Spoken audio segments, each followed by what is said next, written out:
मागील भागात ती हळूहळू पुढे येत असतेच की तिचा पाय खाली कार्पेटमध्ये अडकतो. तशी ती समीरच्या अंगावर पडते. समीर पण बेसावध असल्यामुळे तो राधा सकट बेडवर पडतो. आता समीर खाली तर त्याच्या अंगावर राधा असते. आता ते दोघं एकमेकांच्या डोळ्यात पाहण्यात हरवतात. समीर हळूच तिच्या चेहऱ्यावर आलेले केस त्याच्या हाताने बाजूला करतो. त्याचा स्पर्श होताच राधा डोळे मिटून घेते. डोळे बंद असतात खरं, पण त्यात ती अजूनच क्यूट दिसत असते. तोच रूममध्ये बलून फुटतो आणि त्या आवाजाने दोघं भानावर येतात. आपण समीरच्या अंगावर आहोत हे तिच्या लक्षात येताच ती गडबडून उठून उभी राहते आणि त्याला सॉरी म्हणते. इट्स ओके एवढं बोलून तो फ्रेश व्हायला निघून जातो. राधा या रूममध्ये म्हणजे आईंनी तिचा सगळा सामान इथे शिफ्ट केला असेल हे समजायला समीरला वेळ लागत नाही. तो फ्रेश होऊन बाहेर येतो. ते तू बेडवर झोपू शकतेस. बेड खूप मोठा आहे. ती हो म्हणून मान हलवते आणि बेडवर जाऊन झोपते. समीर मात्र त्याचा फोन घेऊन सोफ्यावर बसतो. ती बेडवर झोपून त्याच्याकडेच पाहत होती. तिला खरं तर भीती वाटत होती. खडूसोबत एकाच रूममध्ये राहायची. त्यात ते दोघं अजून एकमेकांशी जास्त काही बोलत पण नव्हते. काही वेळाने समीर पण तिच्या शेजारी जाऊन झोपतो. आता तिचे हार्टबीट्स खूप फास्ट होतात. समीर मात्र झोपून पुन्हा मोबाईल पाहत असतो. ह्या खडूसला खरंच काही फरक पडत नाहीये का? राधा पण जास्त विचार न करता डोळे बंद करते. कधीतरी तिला झोप लागते. इकडे समीर पण त्याचा मोबाईल बाजूला ठेवतो आणि लॅम्प बंद करतो. त्याच्या साईडचा लॅम्प तर तो बंद करतो, पण राधाच्या साईडचा लॅम्प चालूच असतो.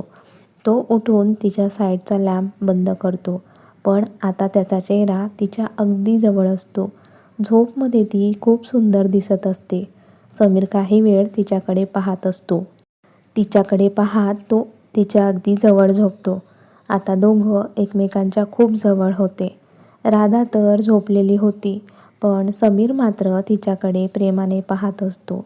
तिला पाहत असताना त्याचा कधी डोळा लागतो त्याचे त्याला कळत नाही. बघूया पुढील भागात. दोघे तर एकमेकांच्या शेजारी झोपून गेले आहे. रात्री नकळत एकमेकांच्या मिठीत जातील का? आता पुढे. रात्री समीर राधाकडे पाहत तिच्या शेजारी झोपला होता. नकळत ते दोघं रात्री एकमेकांना मिठी मारून झोपतात. सकाळी सकाळी लवकर उठणारा समीरला आज सकाळी जागच येत नाही, पण त्याच्या हातात काहीतरी होतंय हे त्याला झोपमध्ये जाणवत होते. तो इच्छा नसूनही डोळे उघडतो आणि त्याला काही कळत नाही, पण जसे लक्षात येते तसा तो शॉक लागल्यासारखा पाहत असतो, कारण तो राधाला त्याच्या मिठीत घेऊन झोपलेला असतो. हे काय, मी रात्री राधाला मिठीत घेऊन कसा झोपला? तो हळूच तिला मिठीतून बाजूला करतो आणि उठून बसतो. ही झोपली आहे, नाहीतर तिने काय विचार केला असता? समीर मनातच बोलत उठून फ्रेश व्हायला निघून जातो. त्याला आज उशीर झाल्यामुळे तो जिमला पण जात नाही. तो फ्रेश होऊन गॅलरीमध्ये जातो आणि विचार करत असतो. तोच इकडे राधाला पण जाग येते. त्याच्या मिठीत तिची पण खूप छान झोप झाली होती, पण तिला माहितीच नव्हते की ती समीरच्या मिठीत झोपली होती म्हणून. ती उठून फ्रेश व्हायला निघून जाते. फ्रेश होऊन तिचं आवरून खाली जाते. ती खाली जाताच समीर आत येतो. हुश, राधाला कळले नाही मी तिला मिठीत घेऊन झोपलो होतो म्हणून. खाली येऊन राधा नाश्ता करण्यात बिझी होती. 2 दिवसात तिच्या हातचा नाश्ता घरातील सगळ्यांना आवडायला लागला होता. म्हणूनच तिचं नाश्ता करायची. एक एक करून सगळे नाश्ता करायला येतात. कधी उशीर झाला तर नाश्ता न करणारा समीर पण राधाच्या हातचा टेस्टी नाश्ता खाऊनच ऑफिसला जायचा. आई तर त्यानेच हॅपी होत्या, निदान बायकोच्या हातचा नाश्ता करून जातोय म्हणून. नाश्त्यानंतर बाकी सगळे आपापल्या कामाला निघून जातात. आई आणि आत्या पण आज बाहेर जाणार होत्या. रोहित आणि रोहिणी पण कॉलेजला जाणार होते. त्यामुळे राधा बंगलोमध्ये एकटीच होती. काय करायचे म्हणून ती गॅलरीमध्ये जाऊन झाडांना पाणी देत होती. समीरच्या गॅलरीमध्ये खूप वेगवेगळ्या प्रकारची फुलझाडे लावलेली होती. राधा खूप प्रेमाने त्या फुलांवरून हात फिरवत होती. खूप छान वाटायचे तिला तिथे. काही वेळ ती तिथेच घालवते.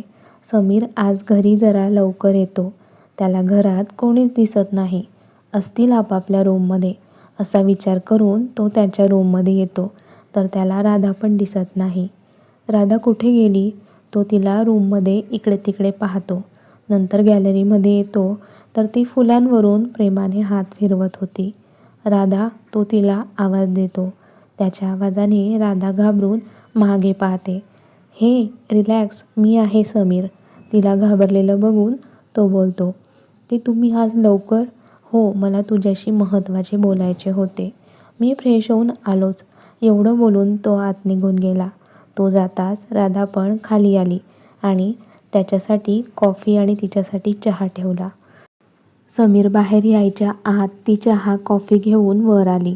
समीर पण फ्रेश होऊन आला. त्याला समोर कॉफीचा मग दिसला. तो मग हातात घेऊन त्याने राधाला थँक्यू म्हटले. तिने पण हसत त्याला वेलकम म्हटले. काय महत्त्वाचे बोलायचे होते तुम्हाला? राधा त्याला विचारते. 1 मिनिट. एवढं बोलून समीर रूममध्ये येतो. त्याच्या बॅगमधून एक फाईल घेऊन तो राधाच्या शेजारी बसतो. राधा तर गोंधळून एकदा त्या फाईलकडे तर एकदा समीरकडे पाहत असते. ते मी सांगितल्याप्रमाणे तू माझ्याशी करारी लग्न केले, बरोबर? ती हो म्हणून मान हलवते. पण मला त्या करारी लग्नातून लवकरात लवकर मुक्त व्हायचे आहे. राधा त्याला विचारते. ते म्हणजे आज वकिलांना भेटायला गेलो होतो. त्याच्याकडूनच हे पेपर मी बनवून घेतले आहे. कसले पेपर? राधा गोंधळून त्याला विचारते. ते यात डिवोर्स पेपर आहेत. त्या पेपरवर मी आधीच साईन केली आहे. ते आणि तो बोलायचं थांबतो. त्याचे बोलणे ऐकून राधाला खूप वाईट वाटते. कारण लग्न होऊन 2 दिवस झाले होते की समीर डिवोर्स पेपर घेऊन आला होता. या 2 दिवसात तिला घरच्यांची सवय पण झाली होती. पण कधी ना कधी हे सगळं सोडून तर जावेच लागणार म्हणून ती पटकन पेन घेऊन त्या पेपरवर साईन करते. तिने साईन करताच समीर ते पेपर हातात घेतो. त्याचा चेहरा निर्विकार असतो. तो त्याची कॉफी संपवतो आणि ती फाईल घेऊन बाहेर निघून जातो. तो जाताच राधा बाथरूममध्ये जाऊन रडायला लागते. राधा, असे रडून काही होणार आहे का? तुला आधीच माहिती होते समीर असंच काही करेल. तू जास्त विचार करू नकोस, ती स्वतःला समजावत असते. इकडे समीर ऑफिसला येतो. आल्या आल्या चेतनला केबिनमध्ये बोलावतो. चेतन केबिनमध्ये येताच समीर चेतनला सगळं काही सांगतो. ते ऐकून चेतनला वाईट वाटते. खरं तर चेतनला कुठेतरी आशा होती की समीर राधाचा स्वीकार करेल. पण इथे तर तो डिवोर्स पेपरवर दोघांच्या साईन करून मोकळा झाला होता. चेतन ती फाईल घेऊन काहीही न बोलता निघून जातो. या चेतनला काय झाले? समीर विचार करत बोलतो. झाले असेल काही. समीर त्याचे विचार झटकतो आणि त्याच्या कामाला लागतो. इकडे राधाने सगळ्यांसाठी रात्रीचे जेवण बनवले होते. पण तिची खायची अजिबात इच्छा नव्हते. पण सगळ्यांसमोर ती कसे बसे जेवण करते आणि तिच्या रूममध्ये निघून जाते. काही करून समीर यायच्या आधीच तिला झोपायचे होते. आज समीर जरा उशिराच घरी येतो. तोपर्यंत राधा झोपून गेलेली असते. आत येताच त्याला बेडवर झोपलेली राधा दिसते. तो आधी फ्रेश व्हायला जातो. फ्रेश होऊन बाहेर येतो आणि तिच्या शेजारी आडवा होतो. ती खूपच शांत झोपलेली असते. समीर तिच्याकडे प्रेमाने पाहत असतो. तिच्या चेहऱ्यावर तिचे केस आलेले होते. समीर ते बाजूला करण्यासाठी हात पुढे करतो, पण त्याला डिवोर्स पेपरची आठवण होते. तसं त्याचा हात तो मागे घेतो. समीर, काय करतोय तू? का तिच्याकडे पाहत असतो? आता हात पुढे करून केस का बाजूला करणार होतास तिचे? आणि कोणत्या हक्काने करणार होता? तो स्वतःलाच प्रश्न विचारत होता. त्याला झोप येत नव्हती. इकडून तिकडून कूस बदलत तो विचार करत होता. न राहून त्याने राधाचे केस हळूच बाजूला केले. तिच्या थोडं जवळ सरकून तिच्याकडे तो प्रेमाने पाहत होता. तिला पाहत असताना त्याचा कधी डोळा लागला त्याचे त्याला कळले नाही. रात्री नकळतपणे पुन्हा दोघं एकमेकांना मिठी मारून निवांत झोपलेले होते. सकाळी सकाळी समीरला लवकरच जाग येते. त्याचा हात जड झाल्यासारखा त्याला वाटत होता. त्याने डोळे उघडून पाहिले तर तो राधाला मिठीत घेऊन झोपला होता. आधी तर त्याला काही कळले नाही. त्यात राधा त्याच्या एवढ्या जवळ शांत झोपलेली होती. ते बघून समीर तर तिला पाहण्यातच हरवला. खूप प्रेमाने तो तिच्याकडे पाहत होता. तो तिच्या गालावरून हात फिरवायला हात पुढे करणार की त्याच्या लक्षात येते, आपण तर तिच्याकडून डिव्होर्स पेपरवर साईन करून घेतली आहे. मग कोणत्या हक्काने तिला मिठी मारली? मिठी मारली तर मारली, आता तिच्या गालावरून हात फिरवणार होतास. कोणत्या हक्काने? तो हळूच तिला मिठीतून बाजूला करतो आणि उठून गॅलरीमध्ये जाऊन उभा राहतो. सकाळी सकाळी गॅलरीमध्ये खूप छान वाटत होते. त्यात राधाचे विचार त्याच्या मनात येत होते. समीर, तू राधामध्ये गुंतू शकत नाहीस. तिचा आणि तुझा लवकरच डिव्होर्स होणार आहे, हे तू मान्य कर. बराच विचार करून तो फ्रेश व्हायला जातो. फ्रेश होऊन त्याचे वर्कआउट करायला निघून जातो. त्याची वर्कआउट करायची रूम त्यांच्या रूमच्या जवळच होती. राधा पण डोळे किलकिले करून उठून बसते. रात्री समीरच्या मिठीत झोपल्यामुळे तिची छान झोप झाली होती. ती शेजारी पाहते तर समीर नव्हता. ती फ्रेश व्हायला जाते. फ्रेश होऊन बाहेर येते आणि तिचं आवरून ती गॅलरीमध्ये येते.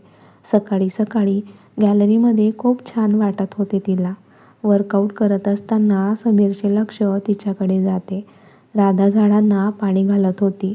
खूप प्रेमाने पाणी घालत असल्यामुळे चेहरा आनंदी दिसत होता. वर्कआउट करत असणारा समीर जणू विसरून जातो की तो वर्कआउट करत आहे म्हणून. नुकतीच फ्रेश होऊन आल्यामुळे ती खूपच फ्रेश दिसत होती. तिने सिंपलच ड्रेस घातला होता. कपाळावर टिकली, भांगेत सिंदूर आणि गळ्यात त्याच्या नावाचे मंगळसूत्र होते. ती तर झाडांना पाणी देण्यात मग्न होती. तिला पाहत समीर वर्कआउट सोडून गॅलरीमध्ये येतो. तिच्याकडे भान हरपून तो पाहत असतो, पण राधाचे त्याच्याकडे लक्षच नसते.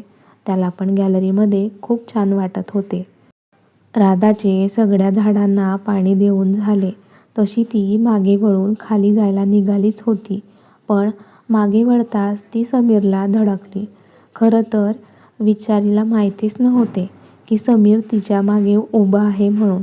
ती पडणार तोच समीर पण तिच्या कमरेत हात घालून तिला जवळ ओढतो.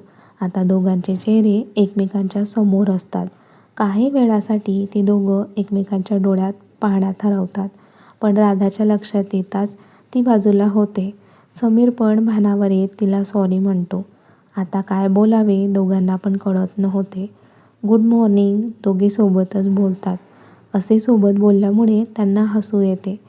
ते मी आलेच, राधा हसत खाली निघून जाते. समीर पण त्याच्या केसांवरून हात फिरवत फ्रेश व्हायला निघून जातो. राधा खाली येताच किचनमध्ये जाऊन सगळ्यांसाठी नाश्ता बनवते. आता जणू घरच्यांना तिच्या हातच्या नाश्त्याची सवयच झाली होती. राधाला समीरने काही दिवस सुट्ट्या दिल्या होत्या, म्हणजे घरी राहून ती सगळ्यांसोबत जास्तीत जास्त वेळ घालवेल. समीर त्याचा आवरून खाली आला. सगळ्यांनी मिळून नाश्ता केला आणि आपापल्या कामाला निघून गेले. आता घरात आज राधा, आत्या आणि आईच होत्या. त्यांच्या रूममध्ये बसून गप्पा चालू होत्या. तोच लंचची वेळ झाली. त्या तिघांनी मिळून लंच केले. जेवण झाल्यानंतर त्या आपापल्या रूममध्ये निघून गेल्या. रूममध्ये येताच तिला आता बोर होत होते. काय करायचे याचा ती विचार करत होती. तिचे कपाट ओपन करून काही कपड्यांच्या घड्या ती करत होती. त्यात शेजारी समीरचा पण सामान होता.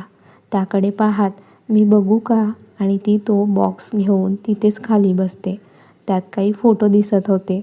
राधा एक एक करून ते फोटो पाहत होती. सगळे समीर आणि फॅमिलीचे फोटो होते. राधा एक एक करून ते फोटो पाहत होती. माझा नवरा लहानपणी पण किती हँडसम होता. समीरचा फोटो पाहत ती मनातच बोलते. या खडूसला हसता पण येते का हा विचार ती करत असते, कारण त्याला भेटली तेव्हापासून तिने त्याला कधीच हसताना पाहिले नव्हते. अहो काहीही म्हणा, हसताना खूप छान दिसतात तुम्ही, ती एक फोटोवरून हात फिरवत बोलते. सगळे फोटो पाहून झाल्यानंतर राधाने तो बॉक्स ठेवून दिला. जाग आली ती अलार्मच्या आवाजानेच. ती उठून फ्रेश झाली आणि खाली आली. किचनमध्ये आईंना मदत करत होती. आता बाकी घरातील पण आले होते, फक्त समीर आला नव्हता. असाही त्याच्या घरी यायची वेळ कधी फिक्स नसायची. सगळे मिळून जेवायला बसले. आज पण राधाने बनवलेली भाजी सगळ्यांना आवडली. जेवण झाल्यानंतर काही वेळ गप्पा मारून ते आपापल्या रूममध्ये निघून गेले. राधाला रूममध्ये येऊन 15च मिनिटे झाली असतील की समीर आला. आत येताच त्याने रागाने त्याची बॅग सोफ्यावर फेकली. ते बघून राधाला अंदाज आला काहीतरी झाले आहे म्हणून. ती तर त्याला घाबरून शांत बसून होती. हे बाहेरून जेवण करून आले असतील का? मी घेऊन येऊ का त्यांच्यासाठी? हा ती विचार करतच होती की तो बाहेर आला. त्याने फोन घेऊन किचनमध्ये पण फोन केला, पण तिथे कोणीच नसल्यामुळे फोन उचलत नव्हते. त्याने फोन रागाने ठेवला. ते मी आणू का तुमच्यासाठी जेवण? राधाने घाबरतच विचारले. त्याने तिच्याकडे एक रागीट कटाक्ष टाकला आणि सोफ्यावर जाऊन बसला. बिचाऱ्या राधाला तर कळतच नव्हते काय करावे, पण बिचारीला नवऱ्याची काळजी वाटत होती म्हणून ती उठून खाली गेली आणि त्याच्यासाठी जेवण वाढून ताट घेऊन आली. त्याच्यासमोर ठेवले. खरं तर समीरला पण भूक लागल्यामुळे त्याने जेवायला सुरुवात केली. तो जेवण करतोय हे बघून राधाला आनंद झाला. त्याचे झाले तसे तो उठून बेडवर जाऊन पडला. राधा ती ताट खाली ठेवून आली. लाईट बंद करून ती पण बेडवर आडवी झाली. दोघं वर छताकडे पाहत होते, पण समीर मात्र त्याच्या एका हाताने कपाळावर मारत होता.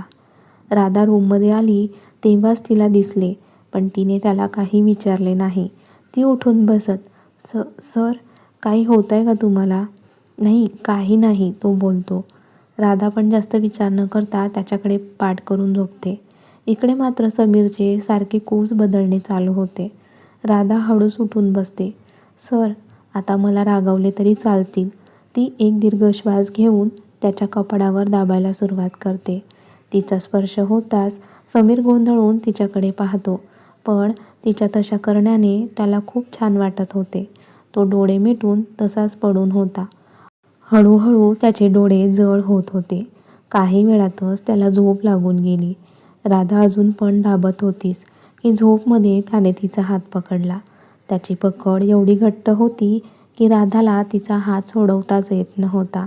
ती पण त्याच्या कपाळावर हात फिरवत त्याच्या शेजारी आडवी होते. कधीतरी तिचा पण डोळा लागतो. दोघं निवांत एकमेकांच्या शेजारी झोपलेले असतात. रात्री कधी एकमेकांच्या मिठीत जातात त्यांनाही कळत नाही. सकाळी सकाळी समीरला त्याच्या वेळेवर जाग येते. आज पण तो राधाला मिठी मारून झोपलेला असतो. ते बघून तो काही वेळ तिलाच पाहत असतो. आजची सकाळ पण खूप छान झाली होती. तो हळूच उठून बाजूला होतो आणि वर्कआउट करायला निघून जातो. राधा पण उठून तिचं आवरून खाली निघून जाते, पण मनात समीरबद्दल विचार चालू होते. आता सर ठीक असतील ना म्हणून. असाच एक आठवडा निघून जातो. आता राधाच्या सुट्ट्या संपल्या होत्या. राधा उद्यापासून ऑफिसला जाणार होती. समीरने राधाची ट्रान्सफर मेन ऑफिसला करून घेतली होती.